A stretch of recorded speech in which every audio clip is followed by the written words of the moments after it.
देख रहे हैं अपना उत्तराखंड का एक खास बुलेटिन। मैं हूं आपके साथ ऋतु भंडारी और शुरुआत करेंगे बुलेटिन की, जहां दिल्ली चुनाव के लिए 5 फरवरी को 70 विधानसभा सीटों के लिए मतदान होने हैं।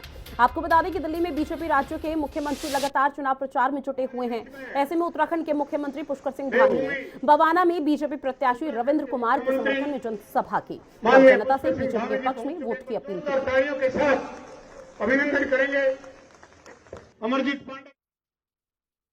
अच्छा होना चाहिए, वहां पर स्वस्थ परंपराएं होनी चाहिए। जो लोग वहां जाए उनको लगना चाहिए कि उत्तराखंड में हर चीज शुद्ध मिलेगी, अच्छी मिलेगी, उसमें किसी प्रकार की कोई गड़बड़ी नहीं होगी, कोई मिलावट नहीं होगी, कोई भी जो है खाद्य पदार्थ वहां पर कहीं दूषित नहीं होगा। भाइयों बहनों, हमने जैसे ही इस घटना हमारे सामने आई, हमने इसके खिलाफ कठोर कार्रवाई करी और हमने कहा कि उत्तराखंड के अंदर न लव जिहाद चलेगा, न लैंड जिहाद चलेगा, न छूट जिहाद चलेगा। भाइयों बहनों, पिछले 10 वर्षों में अगर केंद्र सरकार द्वारा दिल्ली मेट्रो का 190 किलोमीटर से बढ़ाकर 400 किलोमीटर विस्तार किया गया है, 135 नए मेट्रो स्टेशन जोड़े गए हैं, दिल्ली मेट्रो की रेड लाइन के विस्तार को मंजूरी दी है जो बवाना से होकर गुजरेगी। इससे न केवल इस क्षेत्र की कनेक्टिविटी मजबूत होगी बल्कि विकास को भी एक नई गति मिलेगी। इसके अलावा दिल्ली मेरठ एक्सप्रेस वे अलीगढ़ से महिपालपुर तक, अर्बन एक्सटेंशन रोड द्वारिका से खिड़की तक द्वारिका एक्सप्रेस वे, प्रगति मैदान में integrated transit corridor, Delhi Meerut rapid rail system, western eastern peripheral expressway का निर्माण और एक दिल्ली से देहरादून एक्सप्रेस वे का निर्माण। आने वाले समय में इस एक्सप्रेस वे के बनने से भी दिल्ली से देहरादून की दूरी मात्र कितनी हो जाएगी, आप सबको पता है, इधर पता होगा, 2 से अधिकतम 2.5 घंटे में। वहीं दिल्ली में चुनाव प्रचार के दौरान उत्तम नगर में सीएम पुष्कर सिंह धामी और मध्य प्रदेश के मुख्यमंत्री मोहन यादव की स्नेहपूर्ण और सुखद भेंट हुई। दोनों ने एक दूसरे को गले भी लगाया। और ये तस्वीरें आपको दिखा रहे हैं राष्ट्रीय राजधानी दिल्ली की, जब 2 स्टार प्रचारक अलग अलग राज्यों के मुख्यमंत्री दिल्ली के दंगल के लिए प्रचार प्रसार करने के लिए पहुंचे, जहां मध्य प्रदेश के मुख्यमंत्री मोहन यादव और उत्तराखंड के मुख्यमंत्री पुष्कर सिंह धामी दोनों की मुलाकात हुई और शिष्टाचारीय भेंट होती हुई नजर आई है।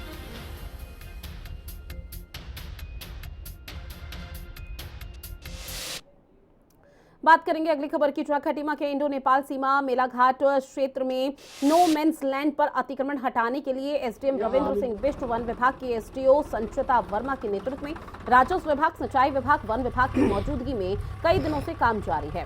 एसडीएम रविंद्र बिष्ट ने खुद मोर्चा संभालते हुए ट्रैक्टर चलाकर नो मेंस लैंड पर अतिक्रमण का सफाया किया है। तारीख को हमारे द्वारा एक ज्वाइंट सर्वे किया जाता है जिसमें पुलिस विभाग, हमारा राजस्व विभाग, फॉरेस्ट डिपार्टमेंट, एजुकेशन और एसएसबी, इन्होंने जहाँ जहाँ पर भी हमारे नोमैंस लैंड में जो सुंदरनगर हमारा 796 पिलर संख्या है उससे लेकर 797 तक बटे 2 तक जहाँ पर भी अतिक्रमण किया गया है तो उसको हमने चिन्हित कर लिया था। आज हमने अतिक्रमण हटाने की कार्रवाई की गई और जितना भी हमारा जो पैच है इंडियन साइड से उसको हमने क्लियर कर दिया और जो नेपाली साइड से जो इंक्रोचमेंट हुआ है उसको हमने नेपाली जो वहाँ पर खेती बाड़ी कर उनको सूचित भी कर दिया और उचित माध्यम से हम उनको पत्राचार भी करेंगे। वो जो इंक्रोचमेंट उनकी तरफ से नेपाली साइड से नेपाली मूल के लोगों द्वारा जो इंक्रोचमेंट हमारे नोमैंस लैंड में किया गया उसको 15-20 दिन के अंदर हटा लें। कई दिनों से आप देख रहे हैं कि हमारा ये अभियान जो नो मेंस लैंड है हमारी वहाँ से अतिक्रमण हटाए जाने के से संबंधित चला हुआ है। तो आज भी इसी क्रम में हम सभी लोग राजस्व विभाग, एसएसबी, वन विभाग और हमारे जो इरिगेशन डिपार्टमेंट है वो हम सभी लोग, पुलिस भी हमारे साथ है, तो यहाँ पर आए हैं नो मेंस लैंड पे और यहाँ पर चिन्हीकरण के साथ साथ अतिक्रमण हटाने की भी कार्रवाई आज हमारे द्वारा यहाँ पर की गई है। पहाड़ों की रानी मसूरी में प्राइवेट कंपनी ने माल रोड पर गोल्फ कार्ट का संचालन किए जाने को लेकर मसूरी रिक्शा चालकों और मजदूरों ने संघ का विरोध किया। Mussoorie traders and welfare association के अध्यक्ष रजत अग्रवाल ने रिक्शा चालकों को समर्थन देते हुए कहा कि किसी भी हाल में रिक्शा चालकों के अधिकारों का हनन नहीं होने देंगे। मसूरी में गोल्फ कार्ट के संचालन को लेकर विरोध रैली निकाली गई और जमकर नारेबाजी भी की गई। इस मौके पर रिक्शा चालकों ने एसडीएम को ज्ञापन भी सौंपा। हमारा जो विरोध हो रहा है, हमने जो क्या बोलते हैं गोल्फ कोर्ट का संचालन का जिम्मा जो हमने लिया मजदूर संघ ने, तो हमारे साथ जो अनुबंध हुए थे, अनुबंध क्या ये सब अभी बर्बरली हुई है एसडीएम महोदय के माध्यम से, युवा पालिका के माध्यम से, कि ऐसी अगर कोई स्कीम आती है तो उसका संचालन केवल मजदूर संघ करेगा, जिसका लाइसेंस होगा वही चलाएगा। लेकिन कंपनी यहाँ बीच में आ गई है, कंपनी अपने लोगों को एडजस्ट करना चाहती है। मजदूर संघ और कंपनी के प्रतिनिधियों के बीच में थोड़ा डिस्प्यूट हुआ था, तो उसी का समाधान करने के लिए हम लोग यहाँ सब बैठे हैं। तो अभी इनके मजदूर संघ के प्रतिनिधि भी हैं और व्यापार संघ के प्रतिनिधि भी हैं, और अब नगर पालिका से भी हम लोग बैठ के एक समाधान निकालने का प्रयास कर रहे हैं। जो भी समाधान होगा वो आपको सूचना के माध्यम से पता किया गया। जैसे गोल्फ कार्ट का संचालन किस तरीके से कर रहे हैं, इसमें मजदूरों का शेयर, रिक्शा चालकों का शेयर क्या होगा, कंपनी का शेयर क्या होगा, आपका क्या शेयर होगा? अभी हम लोग ये चाह रहे हैं कि मजदूर संघ का जो हाथ रिक्शा वाले हैं उस पे जो गोल्फ कार्ट पे आ जाए, और इनसे वार्ता करने के बाद भी जो उनका प्रॉफिट शेयरिंग जो भी होगा उनसे तय कर लिया जाएगा। जिला प्रशासन द्वारा एक समिति बनाई गई थी विस्थापन को लेकर, जिसमें एडीएम साहब और एसडीएम महोदया द्वारा कई बैठकें हुई। उन बैठकों में ये निर्णय लिया गया, निश्चित करा गया कि जो 121 रिक्शा चालक हैं मसूरी के, इनकी विस्थापना की एक पॉलिसी बनेगी। उस विस्थापना की पॉलिसी के अंतर्गत कुछ रिक्शा चालकों को दुकानें दी जाएंगी, कुछ रिक्शा चालकों को एक धनराशि दी जाएगी, कुछ रिक्शा चालकों को पार्किंग में एडजस्ट किया जाएगा, और कुछ रिक्शा चालकों को गोल्फ कार्ट के माध्यम से एडजस्ट करते हुए रिक्शाओं की गिनती कम करी जाएगी, और गोल्फ कार्ट का जो पूरा का पूरा प्रचलन है पूरी माल रोड पर, कैमल बैग रोड पर, लंडौर तक चलाया जाएगा। बात करेंगे अब जसपुर की, जो है एक ऐसा मामला सामने आया जिसे सुनकर आप भी हैरान रह जाएंगे। दरअसल एक तरफ जहां मौसम सर्द है तो वहीं दूसरी तरफ सबमर्सिबल पंप से बहता पानी निकल रहा है। आपको बता दें कि पंप से काफी गर्म पानी निकल रहा है। आसपास के स्थानीय लोगों ने इसे कुदरत का करिश्मा बताया।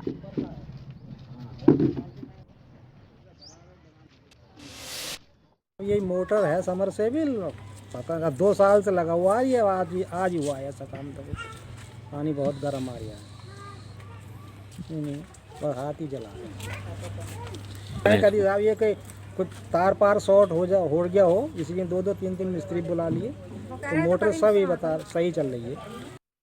मैंने कहीं लोने से बटन दबा तो देखा तो इतना गर्म आ रहा है, मैं कहीं बंद कर, यो भी ना कहीं गर्म पानी है, मेरा गर्म ही निकल लिया, जितना चला रहे इतने उबल के निकल लिया।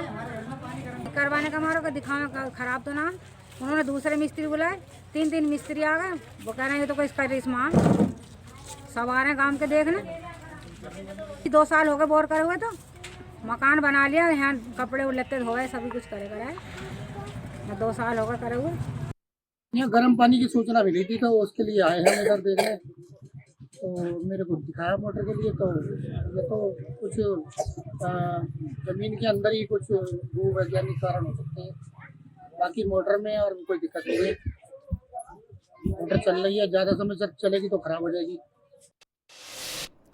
अब खबर विकासनगर से है, जहां वन विभाग उत्तराखंड की चक्राता रेंज में पड़ने वाला आसन वेटलैंड पूरे विश्व में मशहूर रामसर साइट पर देखा जा रहा है। रामपुर मंडी के प्रशिक्षण केंद्र पर विश्व वेटलैंड डे धूमधाम से मनाया गया। मुख्य अतिथि के रूप में पहुंचे उत्तराखंड के वन सचिव आर.के. सुधांशु ने दीप प्रज्वलित कर कार्यक्रम का शुभारंभ किया।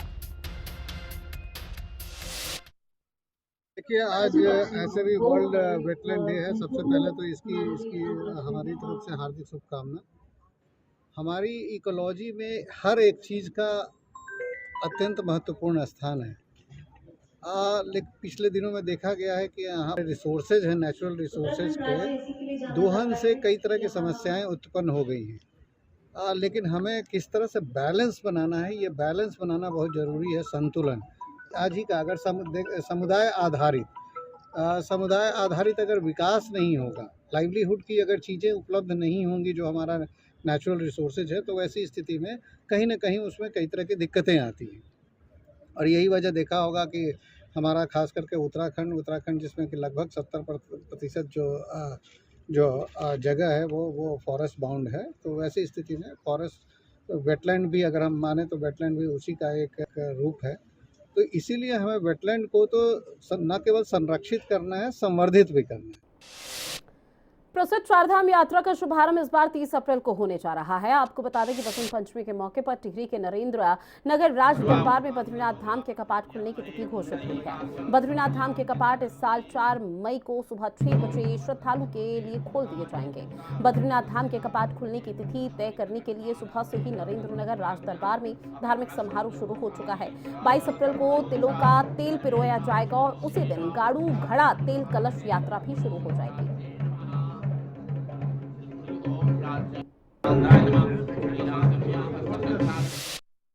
पवित्र पर्व पे बसंत पंचमी के दिन ये मेरे को बहुत हर्ष हो रहा है कि सारे देशवासियों को बताने में इस साल श्री बद्रीनाथ के कपाट यानी द्वार 4 मई को 6 बजे प्रातः खुलने जा रहे हैं और मैं समस्त देशवासियों को मैं ये आश्वासन और प्रार्थना करता हूँ कि उनकी जो यात्रा हो वो सुखद हो, शांतिपूर्वक हो, सफल हो।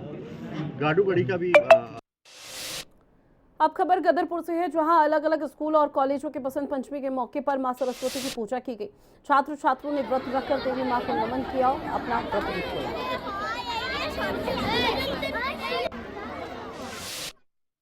इस पर्व में मां सरस्वती का पूजा किया जाता है, विधि विधान से पूजा अर्चना किया जाता है और तत्पश्चात जो बच्चे होते हैं जिनका विद्या आरंभ होता है वो आज के दिन माता सरस्वती के सम्मुख पंडित जी द्वारा उनके हाथ पकड़ करके ओम अक्षर को उच्चारण करके और वर्णलिपि का उच्चारण करा के उनको लिखा करके इसका शुभारंभ किया जाता है ताकि बच्चे यहाँ से विद्या आरंभ कर सके।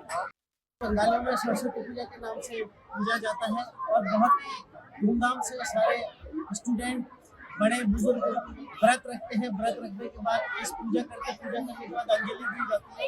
अंजलि देने के बाद ही प्रसाद ग्रहण किया जाता है।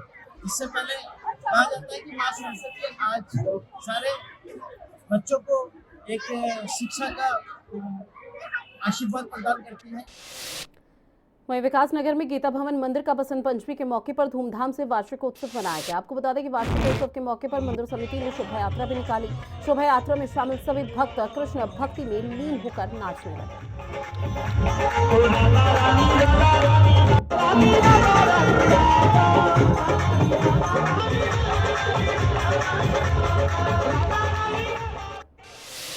अब खबर लक्सर से है, जहां भागीरथी सैनी विशाल महासभा ने महाराज भागीरथ की प्रतिमा की स्थापना का कार्यक्रम का आयोजन किया, जिसमें खानपुर के विधायक मनीष कुमार को मुख्य अतिथि के रूप में बुलाया गया। सूत्रों की अगर माने तो विधायक को पुलिस ने देहरादून में उनके निवास पर ही हाउस अरेस्ट भी रखा। उनके न पहुंचने पर उनकी पत्नी सोनिया शर्मा ने प्रतिमा का अनावरण किया। विधायक की पत्नी सोनिया शर्मा ने कहा कि महापुरुष कोई भी रहे हो, उनको किसी एक जाति या फिर समाज से जोड़कर नहीं देखना चाहिए, क्योंकि उनके विचार और कामों से पूरी दुनिया को फायदा हुआ है। हेलो